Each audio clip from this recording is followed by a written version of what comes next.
मैं समझता हूं कि तुम 5000 लोग के बराबर हो।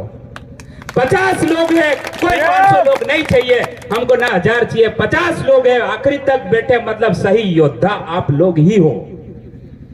आप लोग ही सही योद्धा है। जो समय नहीं देख सकता समाज के लिए, वो समाज के लिए क्या काम करेगा? समाज के लिए आज आदमी सुबह से लड़के हमारे 7 बजे से 6 बजे से यहाँ आके पंडाल में बैठे हुए, अभी तक बैठे हुए हैं। समाज के लिए समय दिया, मतलब ये सही योद्धा है। और आप यहाँ बैठे, मतलब समाज के लिए सही। तो आप लोगों के लिए मैं 8-10 पॉइंट है, आप लोग थोड़ा ध्यान से समझना।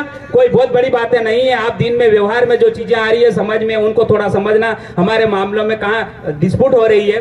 पहली बात है, समाज में वरिष्ठ लोगों पर युवाओं को भरोसा करना होगा। हमारे युवा वरिष्ठ लोगों पर भरोसा नहीं करते हैं। यह पहली प्राथमिकता है कि वरिष्ठ लोगों पर भरोसा करो, और भरोसे के साथ आगे बढ़ोगे तो वरिष्ठ लोग आप लोगों को मार्गदर्शन करेगा। पहला बिंदु, इस बिंदु को ध्यान रखना आप लोग। दूसरा, सोशल मीडिया पर जल जंगल जमीन लड़ाई लड़ने का अधिकार है, हम आपस में ही लड़कर समय बर्बाद कर रहे हैं, ये सब छोड़ो। जल जंगल जमीन की लड़ाई लड़ने का हथियार है सोशल मीडिया। हम सोशल मीडिया पर अपने आपसी लड़ाई के लिए ही बना दिया है आजकल। इस चीज को छोड़ना होगा। आप जितने ही, आप तो छोड़िए, बाकी छोड़े नहीं छोड़े, छोड़ो उनको। आप जितने लोग हैं वो छोड़े, मेरी बात अगर आप लोगों को ध्यान में रहे तो।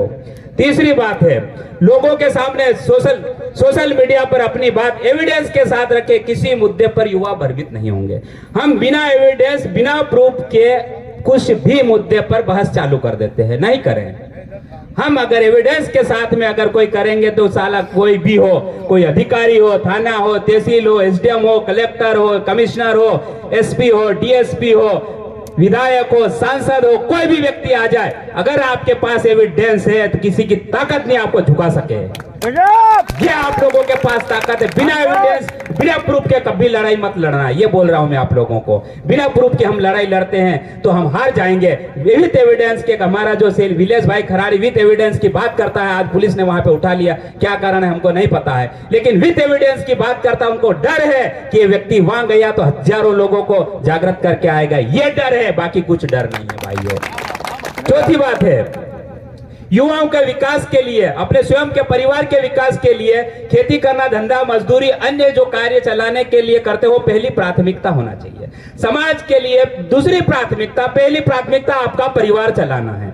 मैं उस व्यक्ति का घोर विरोधी हूं जो पहले समाज के लिए दौड़ के आएगा, परिवार के बारे में नहीं सोचेगा। आज अगर किसी का काम है, पहले परिवार का सोचो, अपने परिवार को कैसे चलाना। मैं खुद 10 से 15 दुकानें चालू करवा चुका हूं और अभी लगातार मेरा मिशन चालू है। और 5 साल में मैंने टारगेट बनाया है कि 50 युवाओं को रोजगार देना है और 50 दुकानें खुलवाना, ये मैंने टारगेट लेके चल रहा हूँ। ये मेरा मिशन है काम करने का। तो ये हमारी पूरी थानला की टीम उस चीज के लिए सहयोग करती है, आर्थिक रूप से भी सहयोग करती है, और हम लोग ये कोशिश कर रहे हैं, हमारे साथी कर्मचारी लोग भी सहयोग कर रहे हैं। तो हमारा पहला टारगेट हमारा रोजगार होना, कुछ भी महीने की इनकम होना, उसके बाद समाज की सेवा करो। नहीं समाज करते फिरोगे, राजनीति वाले लोगों जैसे तुम्हारे भी टापरियां बिक जाएगी साथियों।